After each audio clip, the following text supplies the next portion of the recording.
The Razor's Edge. There's an old movie called The Razor's Edge. This is Wakia, the Holy Wind Warrior. Anyway, there's an old movie called The Razor's Edge. It's actually from a book, I think, by Somerset Maugham. And it's about a young man that goes off to war in World War I and experiences all kinds of horrific things. Before he went, he was just a normal, fun-loving guy. But he was always kind of different. He was always more of a loner, a thinker. And when he went to war and he experienced all the horrific atrocities in war,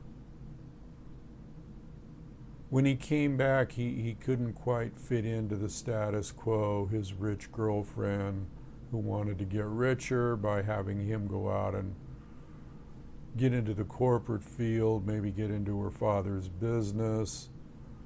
He chose not to. He chose to want to rub elbows with the common man and help his fellow man. And he saw things that others didn't see. And he more or less thought with his heart. And he read myriads and myriads of spiritual books, and he traveled the world in search of, seeking some type of answer to why, I guess, his big question was, why is God turning his back? Is there a God? How could this be allowed to happen? So he continually was a seeker. And even at the end of the movie, he was still seeking and making the right decisions and being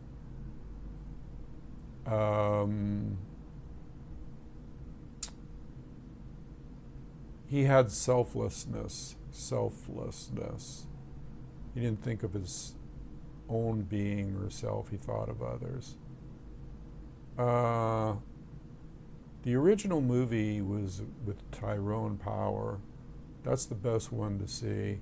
There's a newer version out, didn't like it. Or read the book, that's even better, if you can find it. The Razor's Edge. And that brings up the topic of, or the thought of, exactly what that movie or book was about. Where on earth, or where in the heavens, or what in heaven's name happened to God? Or God got us, and that's something that we all seek to know. That's all something that we are continually seeking. Because there's answers, and most of it's within, but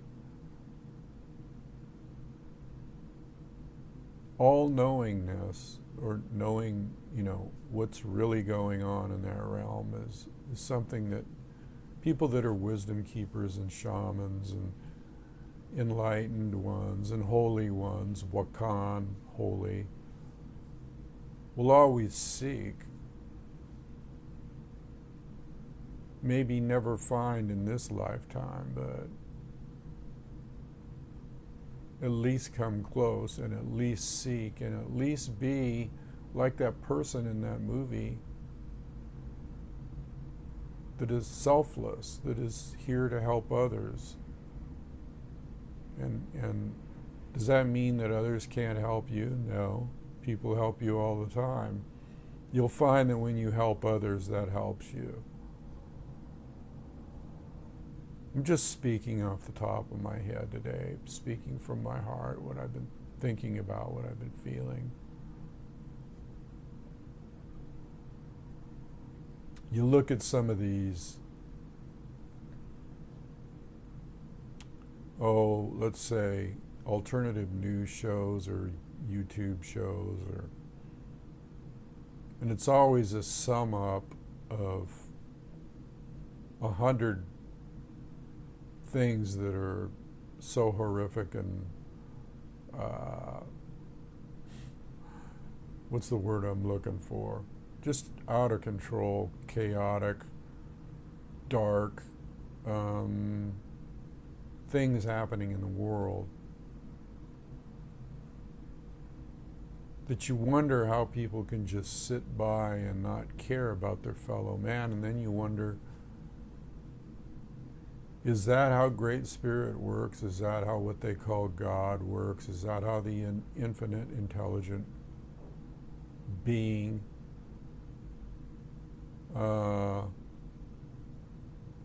is that how it works? Is through people?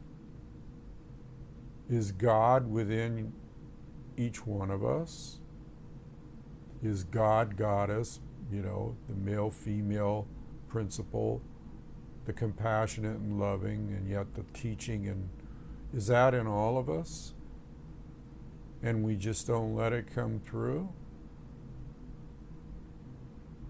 Maybe that's what it is. Maybe that's what is hanging up the world. And I was talking with a really good friend, and she was telling me that it was hard for her to go outside and just be around people because they were all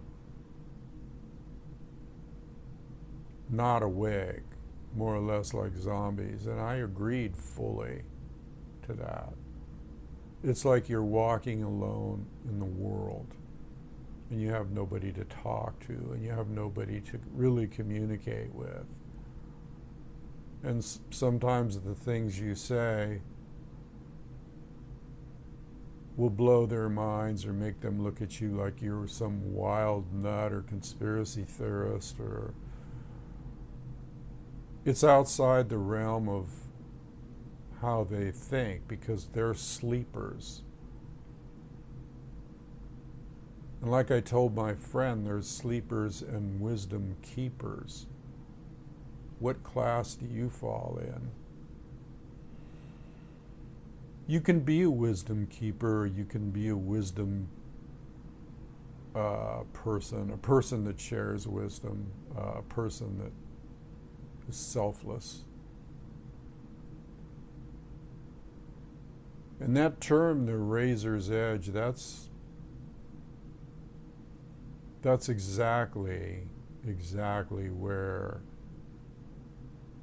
it's a thin line, basically, is what that's saying, the razor's edge. And where do you live? Do you live on the razor's edge? Or are you aware of the razor's edge? Or what does the razor's edge mean? Well, it could mean a lot of things to me. Like we're living on the razor's edge. And how do you cope with that? How do you cope with it? Do you hope with it instead of cope with it? Maybe that's the answer. I think the real answer, though, is that instead of looking for God or something way outside in the heavens, look for God or Goddess or the infinite intelligence or the Ancient of Ancients. Look for that inside of yourself. Or allow that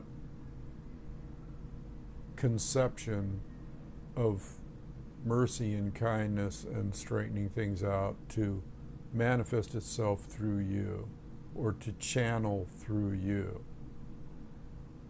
And even if it's just talking to somebody, or smiling at somebody, or just sending them good energy. Once you do that, then you feel the presence. That's when you feel the presence. It's hard for us to do that, I know. It's hard for me sometimes. It's like an ascending and descending, a continual ascending, and you're trying to ascend. You're trying to think from that higher level. And it's not always easy because you got all this mundane,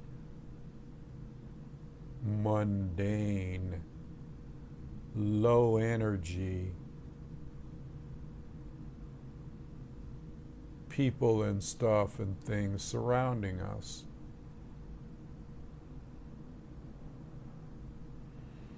So you have to feel like you have to be courageous.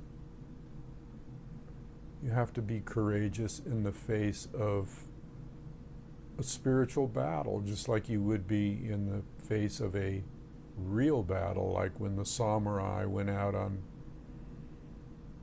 faced each other on the battlefield, or when anybody faces each other or faces something. You have to be courageous in this life, and courage means a lot of things. One of the things it could mean is not fearing.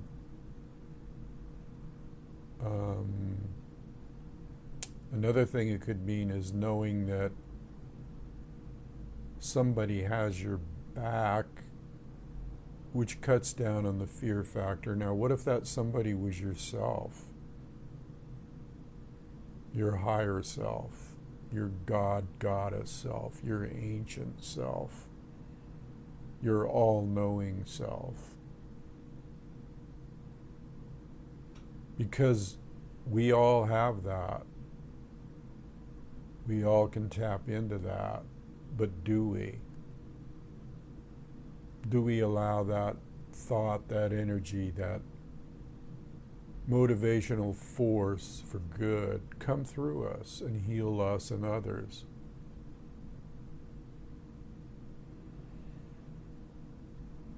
If you get that feeling like, let's say you have a feeling of like, yeah, everything's cool, somebody has my back, I'm safe. What am I worried about? I'm totally safe. No matter what happens to me, I'm safe. Whether I leave this existence or have hard times in this existence, it's all an illusion. I'm safe. I feel like I'm safe because I feel like wherever I go, whatever I do, I have that backing. And that backing has to come from within you. If you don't see it on the outside anywhere, then it has to come from within you. You have to open up that tap, or you have to tap into that feeling. That's the only thing that I can think of. That's the only thing that Wakia can think of that brings some kind of peace of mind.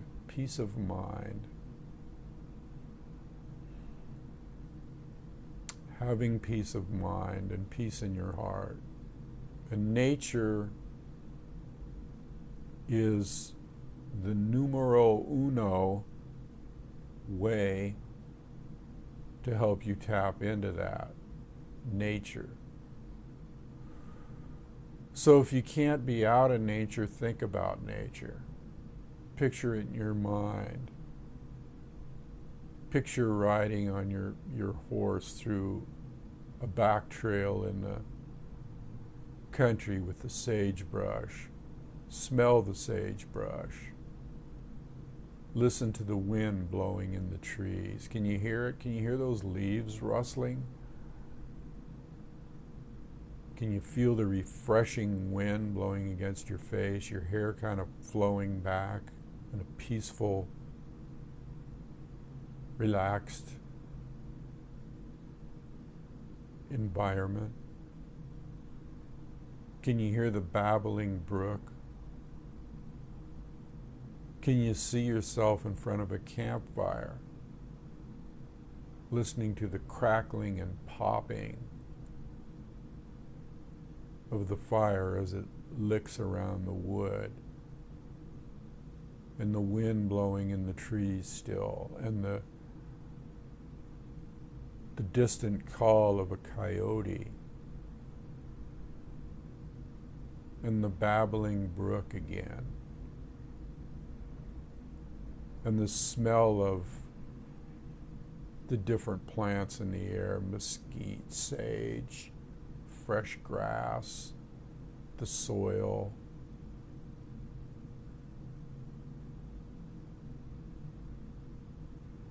Take a deep breath and think about that.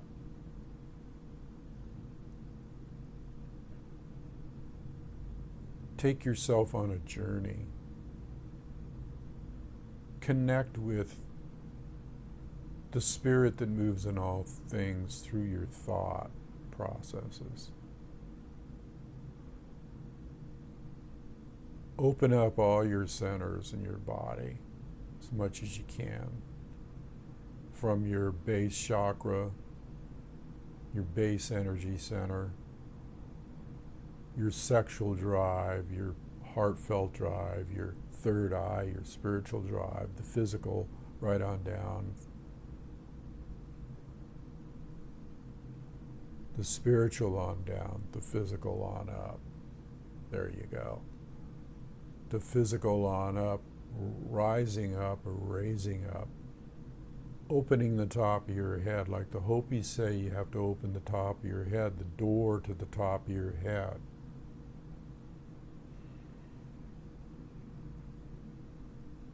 I know it's aggravating sometimes to think that people want to live in a condition of slavery, forced labor, and not experience freedom. It's not their fault. It's the way they've been conditioned.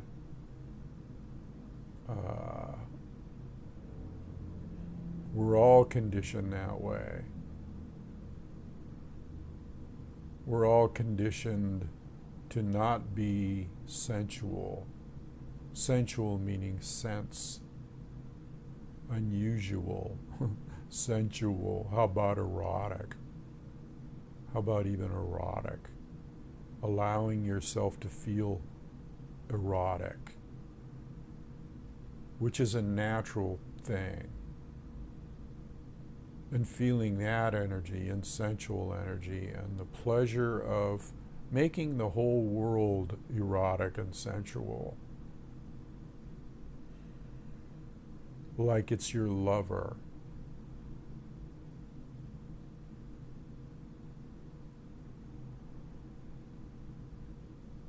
You have to do that. You have to allow yourself that. You have to allow yourself the feeling that somebody has your back, even if it's your higher self. It's called self-esteem, self-worth. Every person on this planet is a potential wisdom keeper.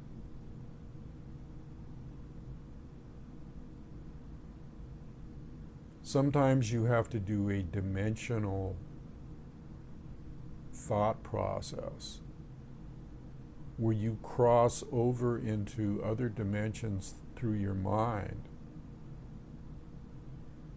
The mind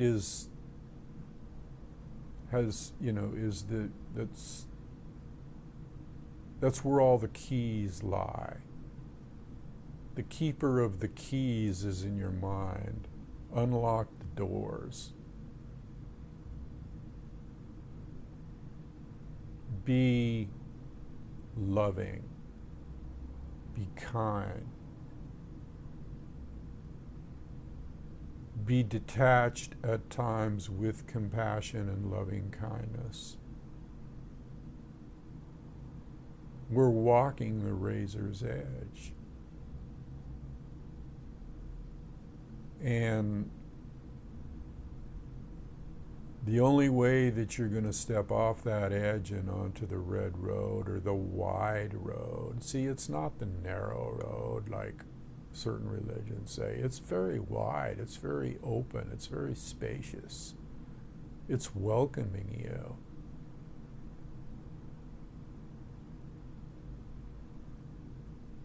If you have to walk around on your tiptoes on some narrow precipice, is that relaxing?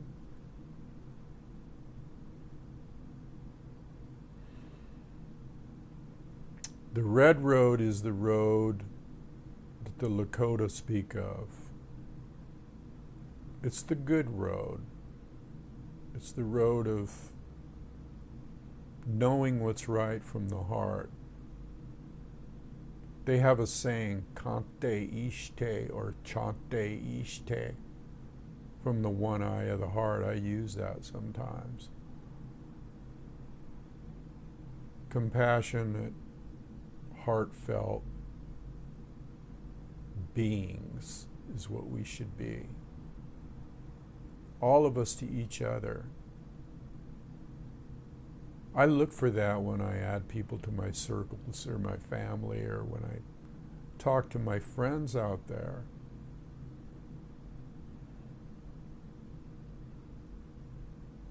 We all are connected. There is no distance between any of us. It's an illusion. You could be standing right next to me. You can feel my energy 1,000 miles away, and I can feel yours, because there is no time and distance and all that stuff that we think about. But there is. So we have to embrace the feeling of what the Hispanics, familia, family, I believe that's the correct way to say that. We have to be familiar with one another, family, familiar with one another, reaching out to one another. And you know, if we all have that feeling of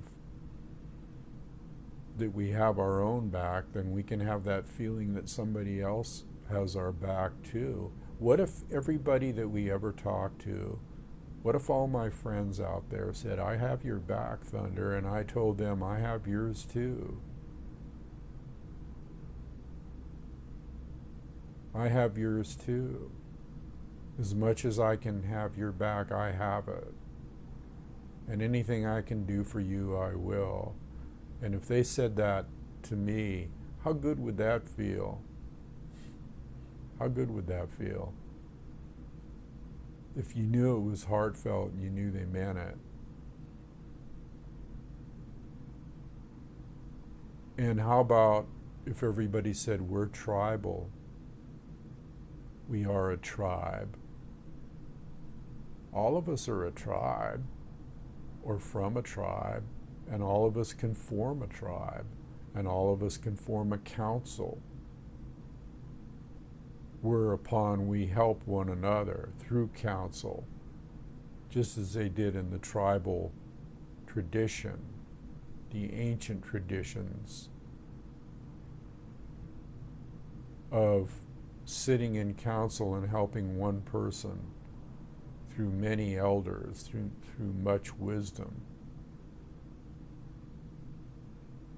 These are things we should think about as we sit around the campfire, listening to the crackling of the fire and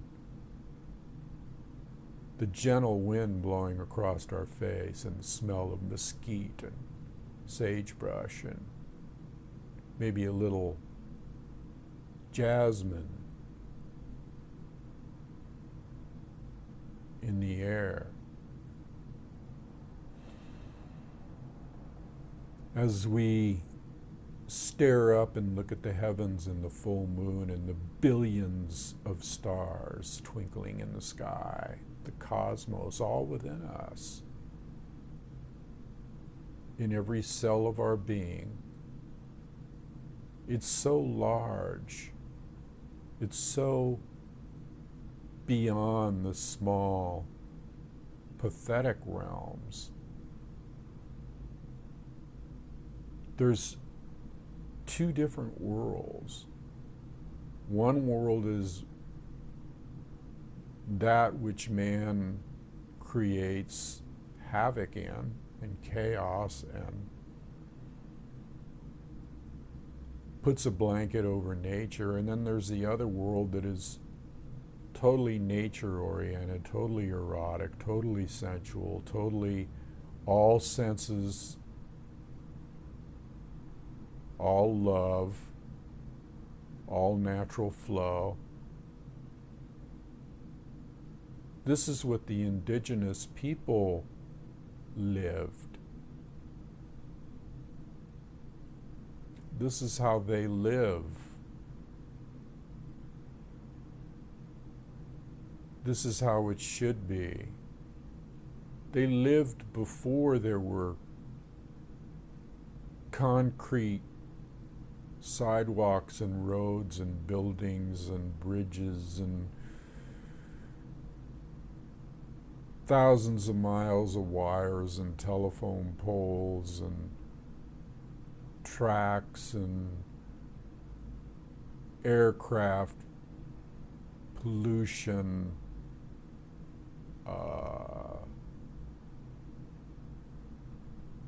the other world, the false world, the plastic world. That's not our nature.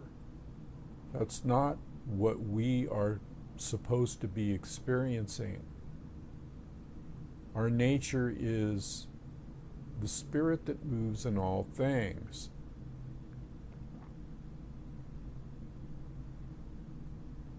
You have to conceive of that. You have to think about it. All this other stuff that's going on with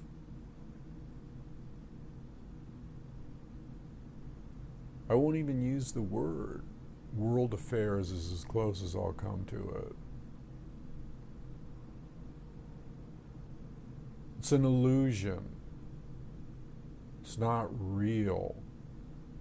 It's like a horror movie. So we can sit around and discuss it because it's in the duality and we have to deal with the duality, and that's what I'm doing today. I'm discussing it and giving a perspective on it so that maybe some can jump into this dimensional way of thinking. Okay. It's like being of the world but not in it, that type of thing. Born into it but wondering about it, having questions about it. I almost tear up when I talk about this stuff. So let's think about those things today. Let's think about that. Let's think about some good thoughts and some loving thoughts, and reaching out to one another and encouraging one another. One person can have a profound effect on your life if they reach out to you with that special kind of energy that transcends most of what you feel today. So this is Wakia from the one eye of the heart saying, Vaya con Dios, go with God, whoever yours is, and adios till next time. Keep the faith.